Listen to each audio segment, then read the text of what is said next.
Yes, please come.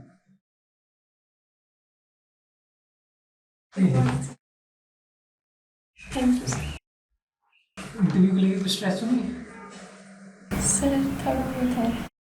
तो अपने बारे में कुछ बताइए, आपकी कोई लाइफ की क्या एम्बिशंस हैं, हॉबीज़ क्या हैं, कुछ बताइए अपने बारे में।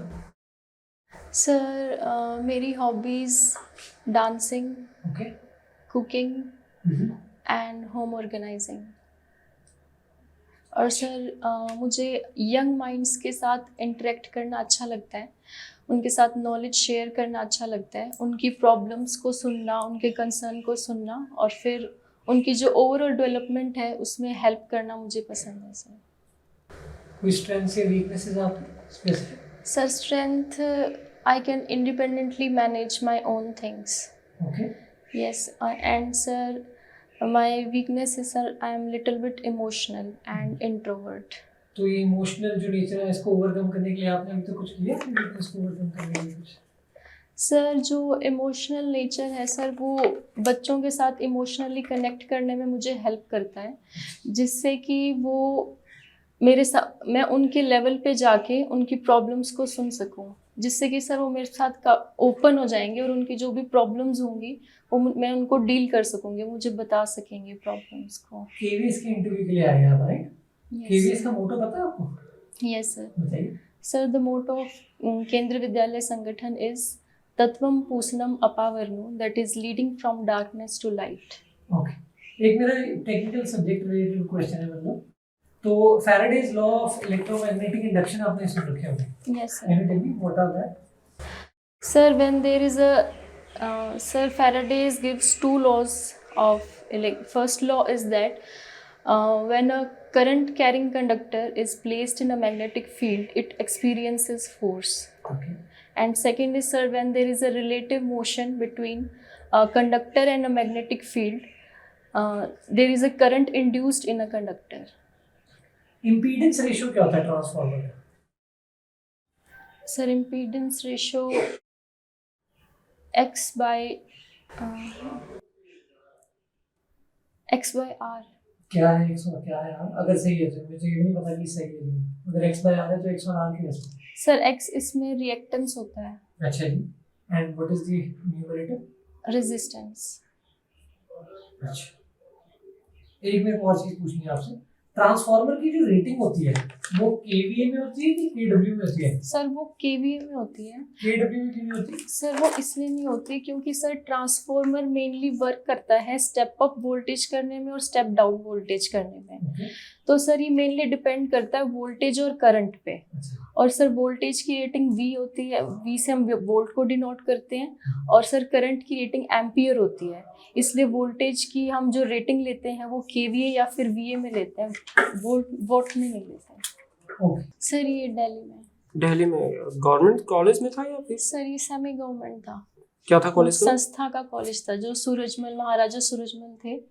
सर, उन्होंने पहले बच्चे क्या करते थे, टेक्निकल जो कॉलेजेस थे हरियाणा में और आसपास के एरिया में काफ़ी कम थे, तो उन्होंने क्या किया था, एक टेक्नोलॉजी इंस्टीट्यूट बनाया था दिल्ली में, ताकि बच्चों को प्रॉब्लम ना हो बाहर जाने में। और वो चलो, तो फिर असिस्टेंट प्रोफेसर से आप स्कूल में टीजीटी लेवल पे? सर, वो जो जॉब थी सर, वो सिर्फ 1 ईयर की कॉन्ट्रैक्ट की जॉब थी। आफ्टर दैट सर मैं तो आपने आगे ट्राई नहीं किया हायर जो एजुकेशन है सर, या उसमें? एक्चुअली जो कॉलेजेस रहते हैं मेनली वो डिमांड करते हैं पीएचडी की सर। लेकिन सर मेरा रिसर्च में इंटरेस्ट नहीं था, मैं मेनली प्रिपेयर ही कर रही थी कि गवर्नमेंट जॉब्स की प्रिपरेशन कर रही थी, और सर ये मेरा टीचिंग का एक एक्सपीरियंस भी हो गया था।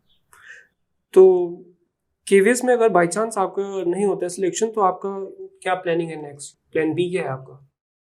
सर, मैं ट्राई करूँगी कोई अच्छी अपॉर्चुनिटी और मिलती है जो मेरी फील्ड से रिलेटेड है, जैसे सर और भी एग्ज़ाम्स जो गवर्नमेंट एग्ज़ाम्स हैं, जैसे सर नवोदय विद्यालय भी हमें SUPW एक सब्जेक्ट में अपॉर्चुनिटी देता है, या फिर केंद्रीय विद्यालय की जो आगे कभी जॉब्स आएंगी उसमें ट्राई करूँगी। मतलब मैं मेरी ही फील्ड में रह के टीचिंग में जाना चाहती हूँ।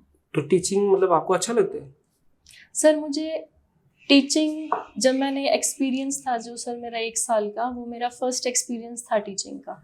उसमें सर मैंने ये ऑब्जर्व किया कि जैसे सर मैं क्लास में बच्चों को पढ़ाने जाती थी, तो उन्हें पढ़ाने के लिए जो मैं टॉपिक पढ़ती थी वो टॉपिक मैं काफ़ी इंटरेस्ट से पढ़ती थी और मुझे अच्छा लगता था कि मैं इसको डिलीवर करूँगी स्टूडेंट्स को, और बच्चों को भी मतलब इंटरेस्ट आता था सर उस चीज़ में। ठीक है। पढ़ाते टाइम आपको 3 टाइप्स के लर्नर्स दिखे होंगे, कौन कौन से वो 3 टाइप्स? सर एक्चुअली मेरी ऑनलाइन टीचिंग थी, वो कोविड का पीरियड था। अच्छा, ऑनलाइन पढ़ा रही थी आप? सर वो कोविड पीरियड में टीचिंग थी मेरी। अच्छा अच्छा, चलो ठीक है। मेरे पास एक क्वेश्चन है यहाँ पर, आपने इसको सॉल्व करना है। ये जो 12 वोल्ट है यहाँ पर, और इसमें आपने 2 चीज़ें फाइंड करनी है। एक तो रेजिस्टेंस निकालना है इसमें टोटल, ओवरऑल रेजिस्टेंस है सर। इसमें ये ओम्स है, ठीक है। 10 मैं ओम्स ऐसे ही बना देता हूँ। 10 ओम का है ये 40 ओम हो गया। सर R1 is R1 है, 10, ये R1 R2 लिखा है इसमें। R2 is 40,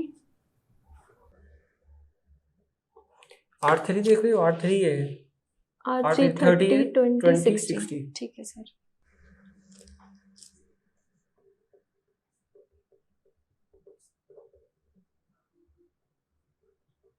सर ठीक है। ठीक है, मेरा भी क्वेश्चन कर लीजिए इसी पे। क्वेश्चन में बोल रहा हूँ, आप जो इम्पोर्टेंट इन्फॉर्मेशन है वो लिख लीजिएगा। A coil that has 700 turns develops an average induced voltage of 50 volts. Repeat कर रहा हूँ statement. A coil that has 700 turns develops an average induced voltage of 50 volts. What must be the change in magnetic flux to produce such a voltage if time interval for this change is 0.7 second? 0.7 seconds जी, sir. Change in magnetic flux निकालना आपने। Calculator चाहिए होगा तो बता दो। Turns is 700. या We have to find change in flux. Yes 0.05 sir. 0.05 unit. Unit flux की सर फॉर्मूले के अकॉर्डिंग तो वोल्टेज सेकंड है Vs, बट चलिए कोई बात नहीं। मुझे ये बताइए, ट्रांसफार्मर जो होता है उसमें काफी सारे एनर्जी लॉसेस होते हैं, Yes, different sir. Types of energy Yes, losses. उसके बारे में बता दीजिए, कितने टाइप्स ऑफ एनर्जी लॉसेस है, टाइप्स, सब टाइप्स, यस सर। मतलब बता दीजिए बस ऐसे और नहीं बताइए। सर जो फर्स्ट लॉस होता है ट्रांसफार्मर का, जो कि मेन कॉपर लॉस से होता है अच्छा सर। जी। इसमें क्योंकि हम कॉपर की वायर यूज करते हैं, जो वाइंडिंग्स रहती है वो कॉपर की रहती है। नेक्स्ट। तो और सर सेकंड इसमें होता है जो सॉफ्ट आयरन कोर है, इसके अंदर भी सर कई बार जो करंट है वो प्रोड्यूस हो जाता है, तो उससे सर एडी करंट लॉस होता है। अच्छा जी।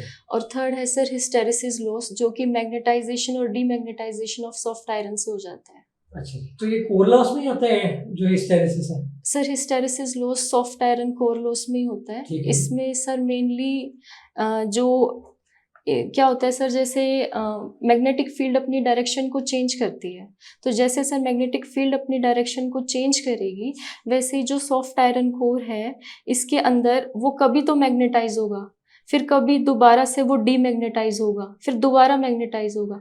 इसकी वजह से सर इसमें लॉस आ जाता है, जिसे हम हिस्टेरिसिस लॉस बोलते हैं। नेक्स्ट लॉस अगला दो सर- हो गए हमारे।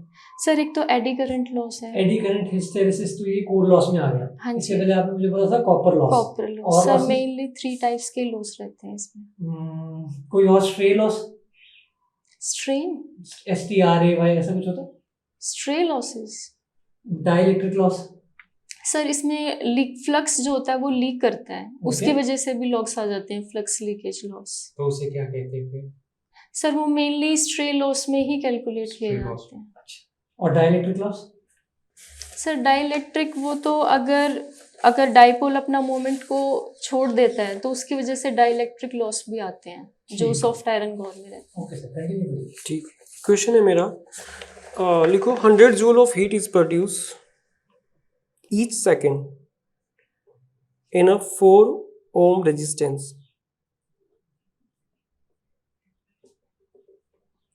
Find the potential difference across the resistor. Find the Potential difference across the resistor.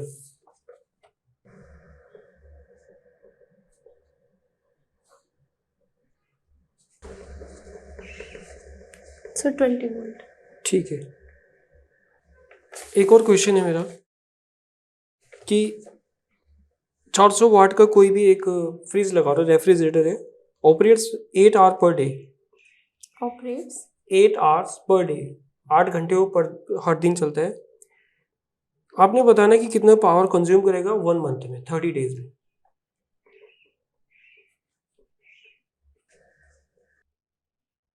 Sir 96000। ये आंसर है। Yes sir. अगर इसको हमने चेंज करना हो तो, अभी ये आपने वॉट में किया आई थिंक। सर ये फिर किलोवाट हो हाँ, जाएगा। किलोवाट में बताना कितना होगा। सर 1 किलोवाट 1000 वाट के इक्विवेलेंट है। हम्म, तो 1000 अगर यहाँ से कट जाएगा तो फिर 96 96 किलोवाट आ होगा। जाएगा। एक स्टेटमेंट है, आपने ठीक है। ट्रू और फॉल्स बताना है इसको। The voltage across capacitor is directly proportional to current. Sir no sir, क्योंकि जो सर कैपेसिटर होता है वो जो एसी करंट है उसको तो फ्लो करने देते हैं, लेकिन डायरेक्ट करंट को ब्लॉक करते हैं। तो सर इसलिए जो वोल्टेज कैपेसिटर के अक्रॉस रहती है उसके डायरेक्टली प्रोपोर्शनल नहीं रहता। तो फिर किसके डायरेक्टली प्रोपोर्शनल होता है? सर चार्ज के, जो उसके अंदर चार्ज तो इंड्यूस स्टेटमेंट फॉल्स Q है। Is directly proportional. हाँ जी, Q ठीक इज है। इक्वल टू CV होता है सर। ओके, तो C इक्वल टू Q समझ बाय गया। V। मेरे को ना एक रियोस्टैट बनाना है, रियोस्टैट। तो उसके लिए मैं, अब वायर जो है उसके लिए मुझे एक सूटेबल मटेरियल चाहिए, तो मैं कौन सा मटेरियल लूँ रियोस्टैट की वायरिंग बनाने के लिए? सर रियोस्टेट मेनली काफी सारे रेजिस्टर से मिलके बनता है। अच्छा जी। तो सर उस रेजिस्टर्स के लिए मतलब उसमें ऐसा तो नहीं है कि उसमें थोड़ा बहुत करंट तो आना ही चाहिए। तो हम इंसुलेटर तो बिल्कुल भी नहीं ले सकते हैं, तो कंडक्टर ले सकते हैं हम, जैसे कोई भी। बेस्ट मटेरियल बता दो मुझे रियोस्टैट की वायर बनाने के लिए, एक या दो। सर निकल क्रोमियम अलॉय ले सकते हैं। ठीक है। सो फिजिक्स आपको पता ही है कि फिजिक्स इज अ सब्जेक्ट जहाँ पर स्टूडेंट्स को थोड़ा ये भी होता है, ये टफ भी होता है, क्योंकि उसमें बहुत सारे कॉन्सेप्ट्स होते हैं, फॉर्मूले होते हैं, हाँ जी। प्रैक्टिकल एप्लीकेशंस भी बहुत है। बट फिजिक्स वैसे भी बैकबोन भी है। आप यस कोई सर। भी स्ट्रीम अगर लोगे टुवर्ड्स मेडिकल या non medical, yes sir. Physics is the backbone. So you have to tell us how will you make this subject interesting for the students. Sir physics एक fundamental branch है जो कि जिसमें सभी branches included हैं, जैसे bio, chemistry etcetera. तो sir अगर हम फिजिक्स को हमारी, और physics sir mainly practical experiment से रिलेट करता है, तो अगर हम फिजिक्स को डे टू डे लाइफ से रिलेट करें तो बच्चों को इजीली समझ में आएगा और अच्छे से समझ में आएगा। फॉर एग्जांपल सर स्टूडेंट्स को जैसे स्पोर्ट्स गेम्स काफ़ी पसंद रहते हैं, तो सर हम एक एग्जांपल दे सकते हैं कि क्रिकेट का एग्जांपल दे सकते हैं हम। तो क्रिकेट में सर जैसे बॉलर थ्रो करता है बॉल को, तो उसमें सर जिस फोर्स और एक्सेलरेशन से वो बॉल को थ्रो करेगा वो उस बॉल की स्पीड और डायरेक्शन को बताती है। सेकेंडली सर जैसे हम बॉल को थ्रो करते हैं तो एक प्रोजेक्टाइल मोशन में जो बॉल है वो फ्लो करती है, और ग्रेविटी उस बॉल को अट्रैक्ट करती है, इसलिए वो नीचे गिरती है। और सर हम एग्जांपल दे सकते हैं, जैसे सर पार्क्स में जैसे झूले वगैरह होते हैं तो एक राइड रहती है ऐसे, तो सर उस राइड में जैसे एक सेंट्रीपिटल फोर्स एक अप्लाई होता है उसके सेंटर में। उस राइड से जब हम ऐसे फ्लो करते हैं नीचे की तरफ तो वो सेंटर की तरफ फोर्स अप्लाई रहता है, जिसके थ्रू वो जो बच्चा है वो स्लोप पे इजीली राइड कर जाता है। तो सर ऐसे ऐसे कुछ मतलब इंटरेस्टिंग चीज़ें हैं जिससे हम बच्चों को फिजिक्स से रिलेट कर सकते हैं और उनको तभी इंटरेस्ट आएगा इन चीज़ों में। चर्निंग ऑफ बटर होता है, मेरे पास बटर फ्लो का पेन भी है, तो इसमें सेंट्रीपिटल फोर्स हो गया, सेंट्रीफ्यूगल फोर्स होता है। सर जो सेंट्रीपिटल फोर्स होता है वो टुवर्ड्स द सेंटर अप्लाई होता है, हाँ। सेंट्री जो फ्यूगल फोर्स होता है वो आउटसाइड द सेंटर अप्लाई होता तो है। उसमें कौन सा हो रहा है चर्निंग ऑफ बटर में? मतलब कि फोर्स अंदर आ रहा है कि अब अंदर से बाहर जा रहा है? तो सर वो बाहर की तरफ जो बटर है वो बाहर बाउल पे चिपकता है, तो इसका मतलब जो फोर्स है वो आउटसाइड द सेंटर जाएगा। हाँ, तो ये कौन सा है? Centrifugal force. हाँ, ठीक है। अच्छा, आपने बोला कि डे टू डे लाइफ से हम फिजिक्स, और बात भी आप सही बोल रही थी कि हमें फिजिक्स पढ़ाना है क्योंकि आपका डब्ल्यू का है तो आपका प्रैक्टिकली चीज़ों पे ज़्यादा आपको फोकस करना है। तो बच्चे जैसे हमें कुछ भी समझाना है तो प्रैक्टिकल एग्जाम्पल से जल्दी कनेक्ट क्यों करते हैं बच्चे, क्यों सीख लेते हैं, क्या कारण हो सकता है? सर प्रैक्टिकली बच्चों को समझ में जल्दी इसलिए आ जाता है क्योंकि सर एक तो विजुअल, जो अगर हम जैसे कुछ भी बच्चों का टीवी में ज़्यादा इंटरेस्ट रहेगा या फिर खेलने में ज़्यादा इंटरेस्ट रहेगा एज कम्पेयर टू स्टडीज़, क्योंकि सर उसमें उनका मेनली तो विजुअल्स इन्वॉल्व रहता है, तो इससे सर वो चीज़ें उनको ज़्यादा इंटरेस्टिंग लगती हैं, इतनी स्टडीज़ इंटरेस्टिंग नहीं लगती हैं। ठीक है, चलो आपने अपने लेवल पर आंसर सही दिया है, लेकिन इसमें डीप आंसर भी है। अब वर्क एक्सपीरियंस का जो टीचर है उसका मेन जो काम है वो क्या है, क्या रिस्पॉन्सिबिलिटीज है उसके पास? सर उसका प्राइमरी रोल तो ये रहता है कि जितने भी जैसे मान लो बेसिक इलेक्ट्रिकल और इलेक्ट्रॉनिक गैजेट्स रहते हैं जैसा मीटर वोल्ट मीटर ये सब, उनकी बेसिक नॉलेज वो स्टूडेंट्स को प्रोवाइड करते हैं। सेकेंडली सर जैसे जो मॉर्निंग असेंबली में जो माइक सिस्टम रहता है उसका मैनेजमेंट भी डब्ल्यूई टीचर ही करता है।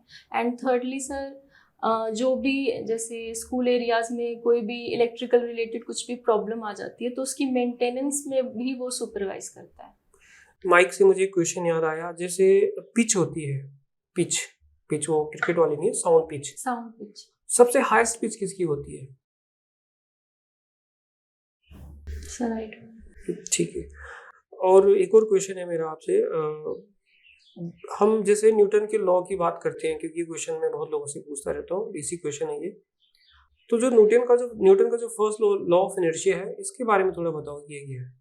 सर लॉ ऑफ इनर्शिया कहता है कि जिस पोजीशन में कोई भी मैटर या फिर कोई भी सब्सटेंस जिस पोजीशन में रहता है वो उसी पोजीशन में रहेगा अनटिल अनलेस उस पर कोई फोर्स ना लगाया जाए। सेकंड सर, या फिर कोई भी यूनिफॉर्म मोशन में कोई भी मैटर है तो उसका यूनिफॉर्म मोशन तब तक डिस्टर्ब नहीं होगा जब तक उस पर कोई एक्सटर्नल फोर्स अप्लाई ना हो। तो वो अपने इनर्शिया को मेंटेन करने की कोशिश तो इनर्शिया 2-3 टाइप की होती है, कौन कौन सी होती है आपके अकॉर्डिंग? सर एक तो मोशन से रिलेटेड रहती है कि अगर कोई भी मतलब मोशन में है तो वो मोशन में ही रहेगा। सर एक इनर्शिया ऑफ रेस्ट होती है, एक इनर्शिया ऑफ मोशन रहती है। ठीक है। डेमो प्रिपेयर किया आपने कोई? हाँ सर। क्या पढ़ा रहे हो? सर वो magnetic effects of electric current. ठीक है, पढ़ाइए।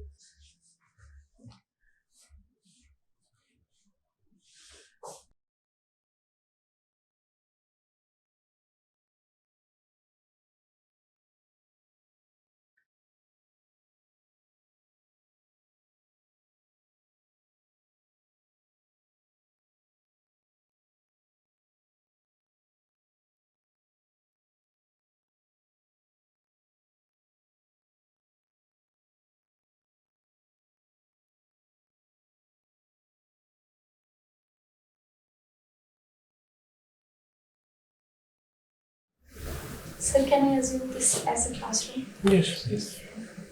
Good evening, students. How are you all? Are you fine today?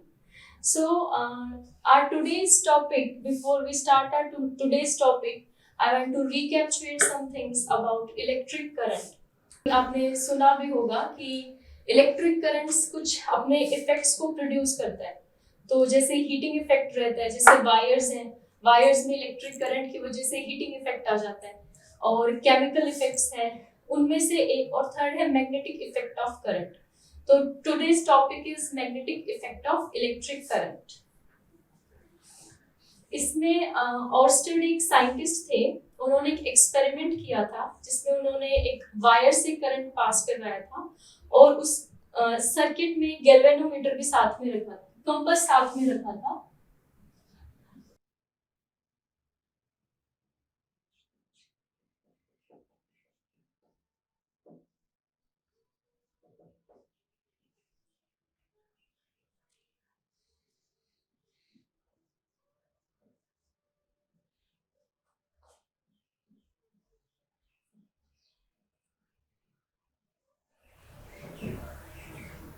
कौन सी क्लास को पढ़ा रहे हो आप?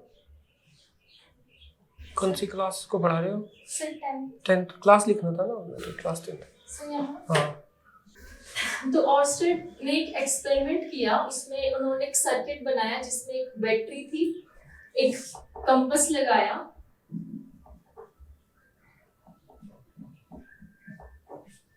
एक जैसे उन्होंने बैटरी ऑन की ऑर्स्टेड ने इस एक्सपेरिमेंट में, तो करंट फ्लो किया। जैसे करंट फ्लो किया तो उन्होंने इस एक्सपेरिमेंट में देखा कि जो कंपास की नीडल थी ये डिफ्लेक्ट कर रही थी। तो जब करंट इस सर्किट में पास किया, जब ये पास होता रहा तो इसमें डिफ्लेक्शन शो हुआ इस नीडल में। इससे उन्होंने रिलेट किया कि कुछ ना कुछ हो सकता है कि मैग्नेट का और करंट का आपस में कुछ रिलेशन होगा। फिर उन्होंने एक बार मैग्नेट लिया और उसके आसपास आयरन की फाइलिंग्स रखी। ऐसे रैंडम वे में उन्होंने आयरन की फाइलिंग्स रखी। फिर उन्होंने देखा ये जो फाइलिंग्स थी ये अपने आप ही एक लूप की फॉर्म में अरेंज हो रही थी, लाइक दिस।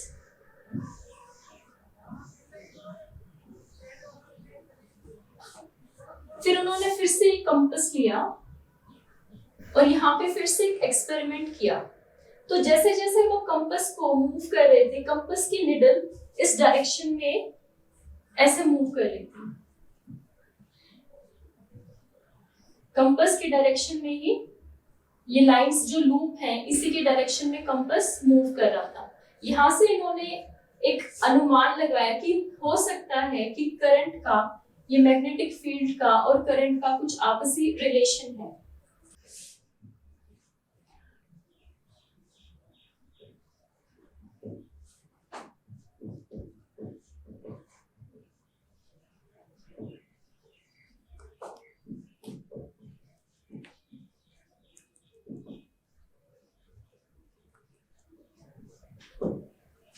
जो लाइक पोल्स होते हैं वो एक दूसरे को रेपल क्यों करते हैं? ये सर लाइक पोल्स, जैसे सर नॉर्थ और नॉर्थ पोल है, वो एक दूसरे को हमेशा सर रिपेल करते हैं, जैसे कि लाइक चार्जेस एक दूसरे को रिपेल करते हैं। क्योंकि सर जैसे चार्जेस जो रहते हैं, जैसे सर ये भी पॉजिटिव चार्ज है, ये भी पॉजिटिव चार्ज है, तो इसका जो शेल है ये ऑलरेडी पॉजिटिव चार्ज से फिल अप है। तो ये चाहेगा कि इसके पास कोई पॉजिटिव चार्ज ना आके कोई नेगेटिव चार्ज आए, ताकि एक न्यूट्रल बन जाए। इस वाली बात को आप अगर प्रैक्टिकल एग्जांपल आपने देना हो बच्चे को, 10th क्लास के बच्चे को आपने कनेक्ट करना है इस चीज से, कैसे क्या एग्जांपल दोगे जिससे वो कनेक्ट हो जाए? कुछ डे टू डे लाइफ के एग्जांपल, या हो सकता है कि उसने कुछ पढ़ा हो किसी दूसरे सब्जेक्ट में, वहां से कनेक्ट कर सके आप। क्योंकि एक टर्म आता है मल्टी डिसिप्लिनरी अप्रोच, अगर वो लगाता है टीचर तो बच्चे ज्यादा कनेक्ट करते हैं चीजों को। जैसे बच्चा यहाँ पे टीचर बोल सकता है कि बायो में आपने ये पढ़ा होगा या आपने ये चीज वहां पढ़ी होगी। ऐसे कई बार हम बोलते हैं ना बच्चे को कि आपने पिछली क्लास में वहां पढ़ा होगा, तो कनेक्ट कर रहे हैं वहां पर। तो आप क्या कैसे कराओगे उसको? सर नॉर्थ जैसे बार मैग्नेट तो सभी बच्चों ने देखा रहता है, तो हम इसको एक प्रैक्टिकल लैब में करवा सकते हैं इस एक्सपेरिमेंट को। मतलब हम इस एक्सपेरिमेंट को एक लैब में करवाएंगे, मतलब उनके इन ऑन हैंड उनको एक्सपीरियंस देंगे।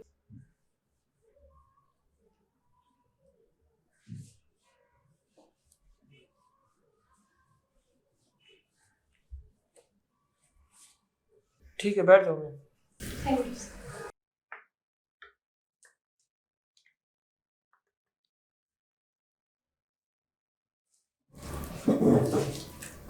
मेरा एक क्वेश्चन है आपसे, तो गैल्वेनोमीटर को आप एमीटर में कन्वर्ट करना है आपको, उसको कैसे करेंगे आप? सर जो एमीटर का जो रेजिस्टेंस होता है, जो आइडियल एमीटर का रेजिस्टेंस होता है वो नियरली जीरो होता है, क्योंकि वो इजीली उसके थ्रू करंट पास करवा सके और हम करंट को मेजर कर सकें। तो सर जो गैल्वेनोमीटर होगा उसका मतलब उसमें जो हम रेजिस्टेंस लगाएंगे, तो मेनली हम यही कोशिश करेंगे कि रेजिस्टेंस पैरेलल में लगाएं, क्योंकि सर जब अगर हम रेजिस्टेंस पैरेलल में लगाते हैं तो उसकी वैल्यू डिक्रीज होती है, और अगर हम सीरीज में लगाते हैं तो रेजिस्टेंस उसकी वैल्यू इंक्रीज होती है। तो अगर ऑपरेशनल एम्पलीफायर सुना आपने? Operational amplifier, yes sir. Input offset voltage क्या होती है ऑपरेशनल एम्पलीफायर की? मतलब सर उसकी value, sir input operational voltage sir जो मतलब operational offset offset voltage sir जैसे हम उसको इनपुट देते हैं, जैसे V1 माइनस V2 रहता है, V आउटपुट आता है उसका, तो उसको ऑफसेट वोल्टेज बोलते हैं। अच्छा, मतलब अगर आपको उसे डिफाइन करना हो तो कैसे डिफाइन करोगे, समझाओगे कैसे? समझा दिया होता क्या? सर मेनली एक ये डिफरेंस ऑफ टू वोल्टेजेस होता है, लाइक डिफरेंशियल, इसको हम कैलकुलेट कर सकते हैं। और ऑफसेट वोल्टेज सर वो जिसपे मेन मतलब हमारा जो ऑपरेशनल एम्पलीफायर होता है वो ऑपरेट करने लगता है। ठीक है। पोटेंशियल डिफरेंस आपने बच्चों को बताना है, तो कैसे बताओगे कि क्या होता है पोटेंशियल डिफरेंस? सर बोर्ड से नहीं, वैसे बता दो। सर पोटेंशियल डिफरेंस मेनली हम उनको ऐसे कनेक्ट कर सकते हैं कि हमने दो चार्जेस लिए, मतलब दोनों पॉजिटिव चार्जेस लिए, तो एक हमने एक सेंटर में एक चार्ज रखा, तो चार्ज अपने आसपास एक फील्ड बना लेगा, मैग्नेटिक फील्ड, या फिर हम उसको इलेक्ट्रिक फील्ड बनाता है चार्ज, तो अपने आसपास एक इलेक्ट्रिक फील्ड बनाएगा। सर हम एक दूर से एक और चार्ज उसके पास लेके आते हैं, तो पॉजिटिव चार्ज हम उसके पास लेके आएंगे, तो पॉजिटिव और पॉजिटिव रिपेल करता है सर। तो अगर हम एक कहीं से एक चार्ज लेके आ रहे हैं तो ये यहाँ पे रिपल्शन करेगा, तो हमें यहाँ फोर्स लगाना पड़ेगा उस चार्ज को थोड़ा सा उसके पास। इसको ठीक है चार्ज, लेकिन अगर इसके लिए एक प्रैक्टिकल एग्जांपल आपने देना, एनसीईआरटी में भी दिया है पर उन्होंने ज्यादा डीपली नहीं दिया उसको, अगर पढ़ेंगे हम तो डीपली बन जाएगा। तो कुछ प्रैक्टिकल एग्जांपल से बता सकते हो पोटेंशियल डिफरेंस? अगर आप चार्ज से बताओगे, चार्ज लेके आएंगे, चार्ज कहाँ से क्या होता है, तो नहीं समझ पाएगा सर वो सर मेन जैसे कि वाटर टैंक। हाँ वाटर टैंक, वो एग्जांपल एनसीईआरटी में भी दिया है। ये सर तो कि उससे दो बताओ। टैंक, मतलब 2 टैंक्स है सर, एक में वाटर लेवल ज्यादा है और एक में वाटर लेवल कम है। तो सर हम उसको एक पाइप से कनेक्ट कर देते हैं, तो जिसमें वाटर लेवल ज्यादा है उससे जो वाटर है वो पाइप के थ्रू जो सेकंड वाला टैंक है जिसमें वाटर लेवल कम है वहां पे फ्लो करेगा, और वो जब तक फ्लो करता रहेगा तब तक दोनों का पोटेंशियल डिफरेंस सेम ना हो जाए। यही सर इम्प्लीमेंट बैटरी में होता है। जैसे कोई बैटरी 8 वोल्ट की बैटरी है, उसका एक पॉजिटिव टर्मिनल और नेगेटिव टर्मिनल रहता है। जैसे हम सेल यूज करते हैं तो ऐसे बोलते हैं कि सेल डिस्चार्ज हो गया, तो उसमें सर क्या होता है कि जो पोटेंशियल डिफरेंस है उन दोनों नेगेटिव और पॉजिटिव टर्मिनल के बीच का वो 0 हो जाता है, मतलब वो डिस्चार्ज हो जाता है। जैसे कि वाटर टैंक के बीच में दोनों का लेवल सेम हो गया। चार्ज की बात हो रही है, तो चार्ज और करंट में डिफरेंस क्या है? सर चार्ज एक प्रॉपर्टी है मैटर की, जैसे जिसके थ्रू मैटर किसी भी दूसरे मैटर को रिपेल या फिर अट्रैक्ट कर सकता है। लेकिन सर जो इलेक्ट्रिक करंट होता है वो फ्लो ऑफ चार्ज होता है। ठीक है। और सर मेनली जो हम कन्वेंशन लेते हैं इलेक्ट्रिक करंट की, वो opposite to the electron flow लेते हैं। स्टैटिक इलेक्ट्रिसिटी होता है कुछ? Yes sir. क्या होता है ये? सर एक स्टैटिक इलेक्ट्रिसिटी रहती है, एक डायनामिक इलेक्ट्रिसिटी। स्टैटिक मतलब कि जो अपने फिक्स सर एक मतलब अपने लिमिट एक पोर्शन में ही रहती है, उसकी मूवमेंट नहीं होती। आसमान में जो बिजली चमक रही है वो कौन सी है फिर? जैसे होता है ना रात थंडरस्टॉर्म, सर वो थंडरिंग होती है, स्टैटिक इलेक्ट्रिसिटी होती है। वो क्यों स्टैटिक होती है? सर क्योंकि वो एक अपने पर्टिकुलर एरिया में ही रहती है। और डायनामिक का क्या एग्जांपल रहेगा फिर? सर डायनामिक इलेक्ट्रिसिटी जो मूवेबल रहती है, जैसे घर जैसे? वगैरह में जो इलेक्ट्रिसिटी आती है वो मूवेबल रहती है। ठीक है। सो आपका डेमो भी हो गया है, आपको सब्जेक्ट के ऊपर भी काफी क्वेश्चंस पूछे गए थे। तो एक अभी लास्ट क्वेश्चन है पैनल की तरफ से। तो आज का जो आपका इंटरव्यू हुआ है वो बेसिस पे आपने हमें बताया कि आज आपका सिलेक्शन होना चाहिए या नहीं, whether you should be selected और नॉट एंड व्हाई। सर मैंने अपनी तरफ से पूरी कोशिश की, जितने आपने मुझसे क्वेश्चंस पूछे उनका आंसर करने की, मतलब जितना मुझे आता था उतना उनका आंसर करने की। तो मैं तो यही चाहूँगी कि सर सिलेक्शन हो जाए, और सर मैं इन आगे इम्प्रूवमेंट जो जिन एरियाज में मेरे को लग रहा था कि कुछ नेगेटिव जा रहा है तो मैं उसमें इम्प्रूव करने की भी कोशिश करूँगी। सो मैम आपका इंट्रोडक्शन वगैरह ठीक था। आपके इंट्रोडक्शन में मेरे को वही एक जो अच्छा पॉइंट जो लगा वो था वो यंग माइंड्स के साथ आपको जो काम करने का है जो आपने बताया था वो ठीक था। कॉन्फिडेंस आपका ठीक है, आपका वे ऑफ एक्सप्लेनेशन मुझे ठीक लगा, यानी जैसे भी कोई क्वेश्चंस पूछ रहे थे आप उसको अच्छी तरीके से, जैसे मुझे जो फीलिंग आई इसमें कि आपको शायद सब्जेक्ट नॉलेज है। बात करें मेन चीज की जो अगर डेमो की, तो इस पे थोड़ा वर्क करना पड़ेगा।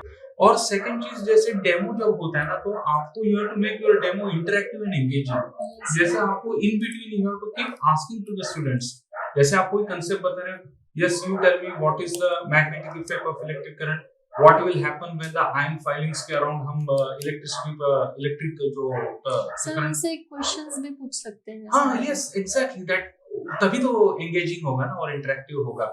आपका एक ही टोन में चल रहा था, जैसे आप पढ़ाए जा रहे हो टीचिंग। हाँ लेकिन अभी जैसे सर ने कहा था कि teaching and learning methodology use करके हमें करना है, तो we have to make the class interesting, right? तभी तो बच्चे इसमें इंटरेस्ट लेंगे।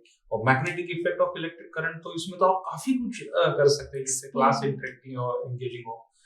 सेकेंडली जैसे सर ने एक चीज पॉइंट की थी कि आप आगे निकल चुके थे पढ़ाने में लेकिन आपने टॉपिक लिखना भूल गए थे, तो you have to take care of that, that should not happen. वो टॉपिक आपने प्लस सेकेंडली क्लास में भी सर ने आपको ये बाद में बोला था, आपने क्लास नहीं लिखा था कौन से क्लास में पढ़ा रहे।